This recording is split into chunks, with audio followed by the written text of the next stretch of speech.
ang Presidential Broadcast Service. Radyo Pilipinas. Radyo Publiko ng Bagong Pilipinas para sa Bagong Pilipino.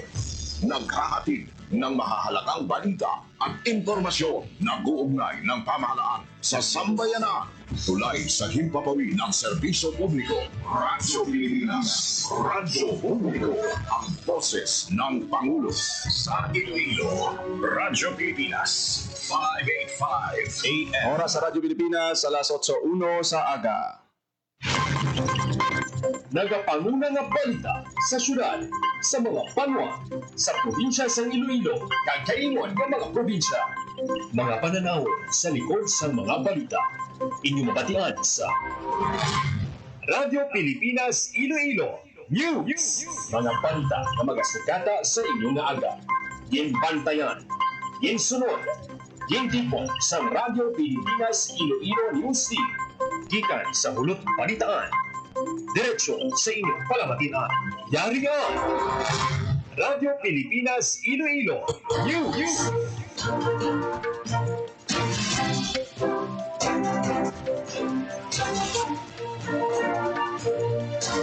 Mayong aga Pilipinas, good morning Western Visayas. Welcome sa Radyo Pilipinas News. Subong adlaw sa Miyerkules, Oktubre 22, tuig 2025. Ako ang inyong tagbalita, Junel Baclay, kag karon sa mga headline.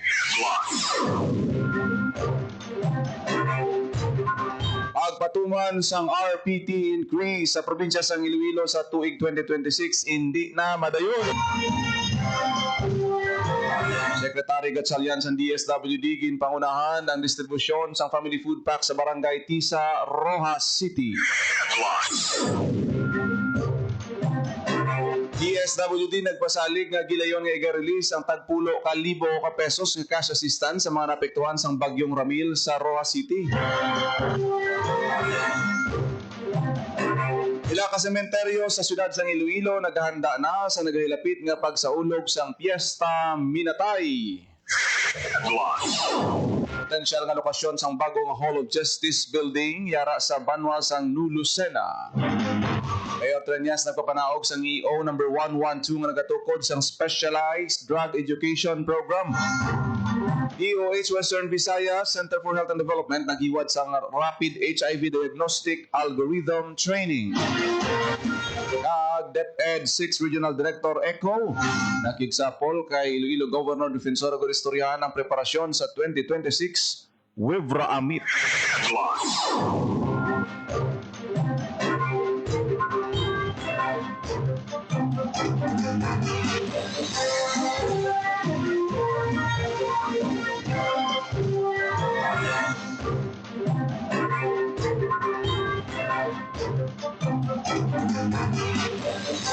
Sa Radyo Pilipinas, alas 8:04 sa aga tagkaron sa detalye na sa aton mga balita lokal. Radyo Pilipinas News.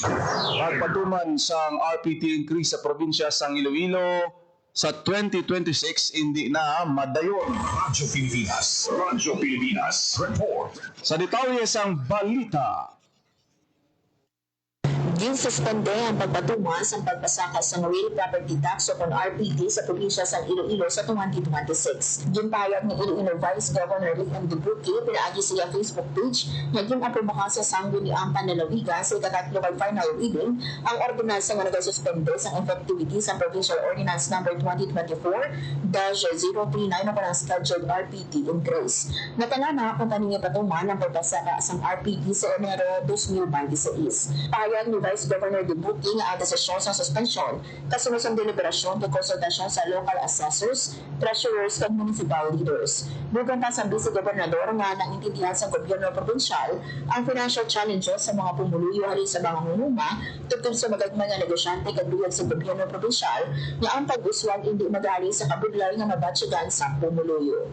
Para sa Bagong Pilipinas, Mary Grace Aranyata, Radyo Pilipinas, Radyo Publiko. Radyo Pilipinas. Radyo Pilipinas News. DSWD Secretary Gatchalian ginpangunahan ang distribusyon sang family food packs sa mga biktima sa baha sa barangay Tisa, Rojas City, Cavite. Radyo Pilipinas. Radyo Pilipinas. Sa balita ni Marian Grace, Yung pangunahan ni DSWD Secretary Rex Gatchalian ang distribusyon sa family food bags sa mga naapektuhan sa Bagyo Ramil sa barangay Tiza, Rojas City, Capiz. Nagpanagdag ang technicum sa 1,000 ka family food bags sa mga naapektuhan sa baha na kabayan sa assistance efforts ng ahensya. Antes ang pagpanagdag sa assistance, nagpakigsa po sa Secretary Gatchalian, kaupusan ng DSWD Undersecretary Diana Rose Kahipi, kag Assistant Secretary Irene Dumlao sa Disaster Response Management Group sa mga local officials sa Rojas City para istoryahan ang dugang ng mga bulig sa mga apektado nga komunidad. Yaraman sa DSWD 6 OIC Regional Director Joselito Estember, Assistant Regional Director for Operations Catherine Joy Lampreya, kag Disaster Response and Management Division Chief Erlene Garcia. Para sa Bagong Pilipinas, Nguyen Grace Aranyata, Radyo Pilipinas, Radyo Publiko. Radyo Pilipinas. Radyo Pilipinas News. DSWD Secretary Gatchalian ginpahayag na hindi bayaan ang mga biktima sang pagbaha sa Capiz hasta hindi sila ang maka-recover. Radyo Pilipinas. Radyo Pilipinas News. Sa detalye sa balita, Nagpasalig si Department of Social Welfare and Development o DSWD Secretary Rex Gatchalian sa mga taga-Capiz na hindi magpabaya ang ahensya sa mga naapektuhan sa Bagyo Ramil sa probinsya. Sa pagbisita ni Secretary Gatchalian sa Martes, October 21 sa Capiz, gipahayag sa Tiglicom na isa sa mga instruksyon ni Presidente Ferdinand R. Marcos Jr. na hindi pagpabayaan ang mga pumululo sa Capiz ilabi na ang Rojas City tubog na makarecover. Madumduman isa ang Rojas City sa tumaya na naapektuhan sa Bagyo kung sa diingin pa ilalim ang syudad sa state of calamity. Sa datos ng DSWD6, naglabot na sa masobra 163,000 ang naapektuhan sa Bagyo sa Western Visayas ng sabihin, masobra sa 119,000 ang naapektuhan sa Capiz. Nagapakita man nga una na nakapalagot na sa 60 million pesos na assistance ang DSWD6 sa mga naapektuhan sa Bagyo sa Aklan, Antique, Capiz, kag Iloilo. Lakip sa ginhatag ang family food packs kag ready-to-eat food. Sa karon may masobra pa sa 7,000 ka individual ang nagatinir sa sulod sa evacuation center kang masobra sa 3,000 naman ang nagatinir sa ilahing matao kung kakilala. Para sa Bagong Pilipinas, Nguyen Grace Aranyata, Radyo Pilipinas, Radyo Publiko. Radyo Pilipinas. Radyo Pilipinas News. DSWD nagpasalig na giliyon i-release ang 10,000 pesos nga cash assistance sa mga naapektuhan sa Bagyong Ramil sa Capiz. Radyo Pilipinas. Radyo Sa Pilipinas. detalye sa balita, Nagpasalig ang Department of Social Welfare and Development o DSWD nga gilayon nga i-release ang 10,000 pesos nga cash assistance sa mga naapektuhan nga pamilya sa pagbaha bangon sa Bagyo Ramil sa Rojas City, Capiz. Ginpahayag ni DSWD Secretary Rex Gatchalian sa iya pagbisita sa Capiz nga sa karon ginahulat na lang ang verified nga listahan sa mga naapektuhan sa pagbaha sa syudad para gilayon nga maka-pay out. Pahayag pa sa Tiglicom nga pinaagi sa cash assistance makapamakala ang mga apektado nga pamilya sa ila-iban pa nga kinahanglanon. Magluwas sa cash assistance, nagpasaling man si DSWD Secretary Gatchalian nga padayon ang paghatag sa ahensya sa psychosocial support kag family food packs. Samtang pagkatapos ang response operations, pahayag ni Secretary Gatchalian nga magabuling man ang ahensya sa recovery phase kung sa diin maghahatag sa livelihood assistance sa mga apektado nga pamilya. Para sa Bagong Pilipinas, Nguyen Grace Aranyata, Radyo Pilipinas, Radyo Radyo Pilipinas. Radyo Pilipinas News. sa ibang mga balita, hindi pa masyado kadamo ang mga nagapadulong sa mga patio sa siyudad sang Iloilo agad magpanglimpyo sa pila ka mga pansyon. Sunod nga semana, posible nga mas mabatyagan ang pagdinaguso sang tao agad magpanglimpyo o kung magpaminta suno kay Jipoy Tanggol, isa sa mga nagapaninlo sa sulod sang Tanza Cemetery sa interview sang Radyo Pilipinas Iloilo. Yara man ang pila ka mga tinawag gikan sa City Enro nga nag-assist sa mga nagabisita sa patio sa Molo Cemetery. Makitan man nga matamat nga pagpanglimpyo sa pila ka individual sa pila ka mga pansyon na pangsuno sa mga sepulturero. Nasun nga semana palauman nga mangin masako ang limpyuhan ay sa Bayan St. Christ the King sa Ungka Haro. May presensya man sa pila ka mga caretaker nga nagapanglimpyo kabayan sa mga preparasyon sa Fiesta Minatay. Ginpahayag ni Nanay Basing sa interview sa Radyo Pilipinas Iloilo, pila sa mga himata sa mga napatay ang temprano pa nga nagapangabay nga limpyuhan ang ilang mga lulubngan. Yara naman sa 200 tungtod 500 pesos ang bayranay suno sa pila ka caretaker. Radyo Pilipinas. Radyo Pilipinas Pilipinas News. Graduate sa West Visayas State University College of Agriculture and Forestry, lakip sa mga top-notchers sa October 2025 Foresters Licensure Examination. Radyo Pilipinas. Radyo Pilipinas. Sa detalye sa balita, Lakip sa top notcher sa October 2025 Foresters Licensure Examination ang duwa ka graduate sa West Visayas State University o kung WVSU College of Agriculture and Forestry. Rank 5 si Jade Maika Dibuna Bangeles nga nakakuha sa 93.50 nga rating. Kag rank 6 si Bobby Hamili Maderse nga nakakuha naman sa 93.35 nga rating. Para sa Bagong Pilipinas, ngayon Grace Aranyata, Radyo Pilipinas, Radyo Publiko. Radyo Pilipinas. Radyo Pilipinas News. Mayor Raisa Treñas nagpapanahog sa Executive Order number 112 nga nagatukod sa Specialized Drug Education Program. Radyo Pilipinas. Radyo Pilipinas. Sa detalye sa balita, sa katuyan ng pumakod ng edukasyon, batok sa illegal na droga ka mapalapad ang serbisyo para sa kabataan na apektado sa II, nagpapanahog si Iloilo City Mayor Raisa Treñas sa Executive Order number 112 series of 2025. Pagi sa iyo, gintukod ang Specialized Drug Education Program o kung SDEP sa idalom sa City Social Welfare and Development Office. Sa bulig sa ipapanaog na iyo, mas matutukan ang edukasyon, mga interbensyon, kag pagbulig sa mga kabataan alin sa vulnerable nga sektor na maproteksyonan sila batok sa illegal na droga. Para sa Bagong Pilipinas, Junel Baclay, Radyo Pilipinas, Radyo Publiko. Radyo Pilipinas. Radyo Pilipinas News.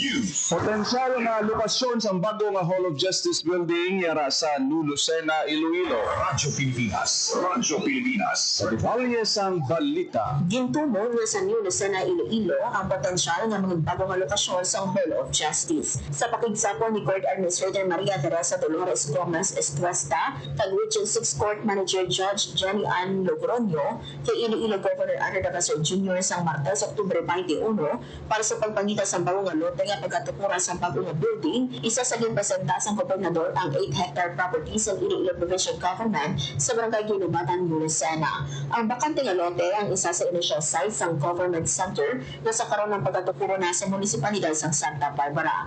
Gintanyang ni Governor Dabasol ang bakante nga property kang nagpabutyag nga magabulig ang gobyerno probinsya sa pagsabat sa kinahanglanon sa infrastruktura sa judikatura. Madumduman ang obra kag court operations sa Chief Justice Ramon Q. Avancon nga Hall of Justice ang suspendido para maghatag igwa sa assessment sa structural integrity sa building matapos ang mabasong nga inog sa Visayas kag Mindanao. Ila naman sa opisina sa Hall of Justice ang temporaryo nga gin-relocate sa Iloilo Provincial Government Facilities. Ang Public Attorney's Office, Regional Office kag Iloilo City District Offices 1 kag 2 ang temporaryo nga nag-istasyon sa Casa Real de Iloilo, samtang ang Iloilo Provincial Prosecutor's Office naman ang nagsaylo sa Iloilo Sports Complex. Para sa Bagong Pilipinas, Grace Aranyata, Radyo Pilipinas, Radyo Publiko. Radyo Pilipinas. Radyo Pilipinas News. DOH Western Visayas naghiwat sang rapid HIV diagnostic algorithm training. Radyo Pilipinas. Radyo Pilipinas. Report. Detalye sa balita, Naghiwas sa training sa Rapid HIV Diagnostic Algorithm ang Department of Health Western Visayas Center for Health Development siningkaroon lang. 29 kay individualikan sa Aklan, Antique, Capiz, Iloilo City, Iloilo Province, kag Negros Island Region ang nagpakigbahin sa 4 ka adlaw nga training. Kada partisipante ang nakakompleto sa pre-test, nagpaydalang sa 16 ka modules nga may quizzes kag post-examination. Tinutuyo sini nga pabasugod pa ang HIV testing kag surveillance system sa rehiyon. Ang aktibidad ang gipangunahan sa HIV program sa DOH Region 6 kag ang sessions ang gipasilidad sa mga eksperto gikan sa San Lazaro Hospital National Reference Laboratory, STD-AIDS Cooperative Central Laboratory Team. Para sa Bagong Pilipinas, Grace Aranyata, Radyo Pilipinas, Radyo Radyo Publiko. Pilipinas. Radyo Pilipinas News. Iloilo City ranked number 2 sa top 10 highly urbanized cities year-on-year growth local source revenue. Radyo Pilipinas. Radyo Pilipinas. Report. Sa detalye sa balita, kinikilala ang Iloilo City bilang rank number 2 sa mga syudad na nalakip sa top 10 highly urbanized cities sa lungsod base sa year-on-year growth in local source revenues for fiscal year 2023-2024. Ini ang santo sa pagwa sa Bureau of Local Government Finance na Memorandum Circular number 017-2025 na nagkilala sa mga top-performing local government units sa fiscal year 2024. Ang pagkilala nagapagita sa padayon ng pag-uswag kag maayong pagdumala sa pondo sa syudad na nasandig sa rising economy pillar ni Iloilo City Mayor Raisa Trias na nagpapasanyog sa lokal nga kita dumapadayon ng mga programa kag proyekto subong man serbisyo para sa mga Ilonggo. Para sa Bagong Pilipinas, General Baclay, Radyo Pilipinas, Radyo Publiko. Radyo Pilipinas. Radyo Pilipinas News. Mga barangay information officer sa Guimaras, ginpasanyog ang hibalo sa digital technology kag responsible nga paghatag sang impormasyon. Radyo Pilipinas. Radyo Pilipinas. Sa balita ni Paul Tarrosa, Ginpaidalom sa paghana sa mga barangay information officer sa Guimaras tuwing sa digital technology kag responsable nga paghatag impormasyon sa publiko. Ang training may tigulo engaging barangay information officers in building digital competence and promoting responsible communication na katutok sa pagpamaskog sa digital literacy kag communication skills sa mga barangay information officers bilang suporta sa good governance kag hayaga pagpahibalo sa impormasyon. Sunod kay Lilibeth French, InfoSend Manager sa Philippine Information Agency Iloilo, sa responsable nga pagpahibalo sa impormasyon na bridge ang gaps ng komunidad kag gobyerno. Sa ginibat ka training game talakay sa PIA Iloilo ang documentation techniques kag basic photo journalism and visual storytelling. Samtang game talakay naman sa DICT ang natuloy sa social media management. Nagatagman sang updates ang Philippine Statistics Office sa pila ka mga programa sa ahensya kag importansya sa opisyal na datos sa komunikasyon. Para sa Bagong Pilipinas, Paul Tarosa, Radyo Pilipinas, Radyo Publiko. Radyo Pilipinas. Radyo Pilipinas News. mga bata sang overseas Filipino workers sa CAPIS ang ginpaidalom sa Psychosocial Intervention Seminar. Radyo Pilipinas. Radyo Pilipinas. Sa detalye sa balita ni Marian Grace Erenyo. Yung painalan sa duha ka adlaw nga Psychosocial Intervention Seminar ang kabataan sa mga overseas Filipino worker o kung OFW sa Rojas City, Capiz. Ginorganisa ang aktibidad sa Department of Migrant Workers o kung DMW6, Hercules College Incorporated kag Overseas Workers Welfare Administration o kung OVA Regional Welfare Office 6. Kinatuyo sini nga pauswago ng emotional resilience kag coping skills sa kabataan sa OFW paagi sa mga hilikoton kag mga pakighinunanon nga nakabase sa mindfulness nga nagapasanyo sa balanse ihibalo kag kaayuhan. Gitunuan ang mga partisipante sa mga estratehiya kung paano magbabiling nga malikon kag positibo sa tunga sa mga pagpanghangkat nga malayo sa pamilya kag academic pressure. Nanging palagyan man ang kahiwagan para sa peer interaction kag network building sang kabataan. Para sa Bagong Pilipinas, mo Grace Aranyata, Radyo Pilipinas, Radyo Publiko. Radyo Pilipinas. Radyo Pilipinas News. Top 5 most wanted person sa Iloilo, dakop sa banwa sang Radyo Pilipinas. Radyo Pilipinas. balita ni Paul Tarrosa. Nadakpan sa kapulisan ang top 5 most wanted persons sa Iloilo sa Barangay Don T. Lutero Center, Haniway, Iloilo.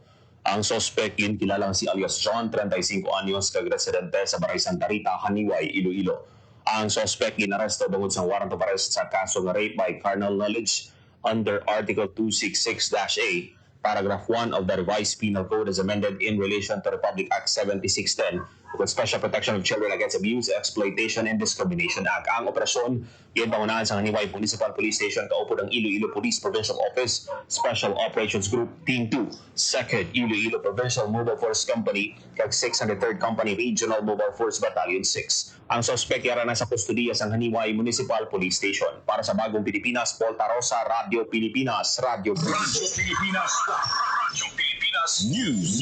Top 1 most wanted person sa Aklan, nadakpan sa isla sang Boracay. Radyo Pilipinas. Radyo Pilipinas. Napanumbalik sa balita si Paul Tarrosa. Nadakpan sa kapulisan ang top 1 most wanted person sa probinsya ng Iloilo sa Barangay Yapak, Boracay Island, Malay, Aklan. Ang suspect ginkilalang si alias Ronald, 38 anyos, kag residente sang minambitan nga lugar. Ang suspect nagapangatubang sang kaso nga rape with homicide. Ang madinalagon nga operasyon ginpatigayon sang Malay Municipal Police Station, kaupod ang Boracay Maritime Monitoring Team, Aklan MARPSTA, Aklan PPO Tracker Team, Provincial Intelligence Unit Aklan, kag Regional Intelligence Unit 6, PIT Aklan. Para sa Bagong Pilipinas, Paul Tarosa, Radyo Pilipinas, Radyo Publiko. Radyo Pilipinas. Radyo Pilipinas News. Radyo Pilipinas Iloilo ginpadunggan sang PhilHealth Region 6 bilang most valuable partner in radio broadcast media. Radyo Pilipinas. Radyo Pilipinas. Balita ni Marian Grace Serenieta. Ginpatungan sa Philippine Health Insurance Corporation o PhilHealth Region 6 ang Radyo Pilipinas Iloilo bilang most valuable partner and radio broadcast media sa ginulat nga pasidungog 2025 sang Martes, Oktubre 21 sa isa ka hotel sa syudad sang Iloilo. Ang award ginhatag sa Radyo Pilipinas Iloilo bilang recognition sa suporta ng kontribusyon sini sa pagparatnay sa impormasyon kag public awareness sa mga programa kag serbisyo sang PhilHealth.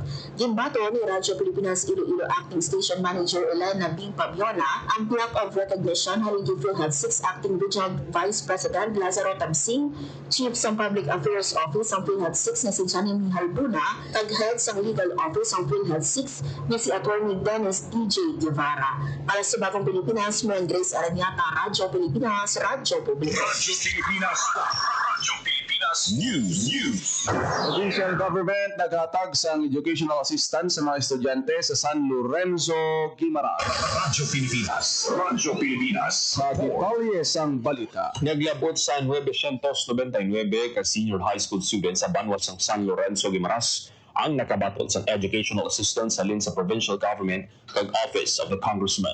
Ang distribusyon ginpangunahan ni Governor Maria Lucille Nava sa covered gymnasium sa Baray Cabano sa rin kada estudyante nakabaton sa tig 2,500 pesos nga buling pinansyal.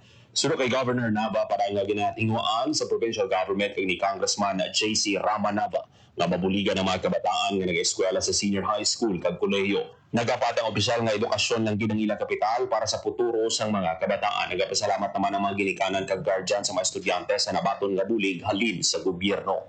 Para sa Bagong Pilipinas, Paul Tarosa, Radyo Pilipinas, Radyo Publiko. Radyo Pilipinas. Radyo Pilipinas News.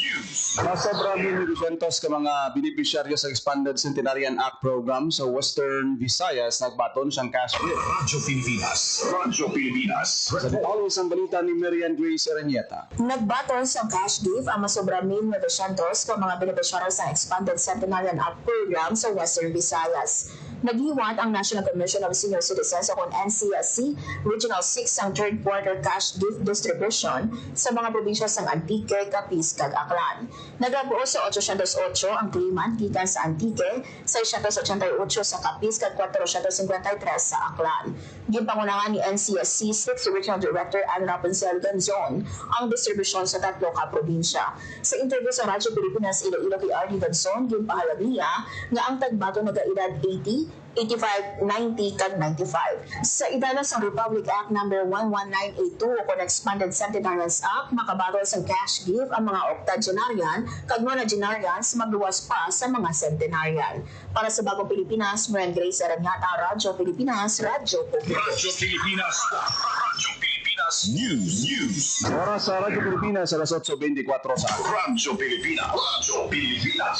Kaging yung nabatian ang detalye sa mga nagapanguna nga balita sa pagpangalagad sang Radyo Pilipinas News sa Bukadlaw sang Miyerkules, October 22, 2025. Sa dugang pangabalita kag impormasyon, please share, follow kag like sa aton Facebook page, Radyo Pilipinas Iloilo kag Radyo Pilipinas Community Group. Good morning sa aton mga Facebook live viewer kay Sir Seb Villaruel, kay Sir Jimer Gallego nga gawpod sa aton Sir Magdaleno Fajardo. Thank you gid sa inyo sila nga pag-upod kag pagpamati. Kita karon sa programa Iloilo Morning. Kada aga ako nagidamang inyo alagad ang inyong tagbalita, Janelle Baclay. Mayong aga Pilipinas, God bless Iloilo.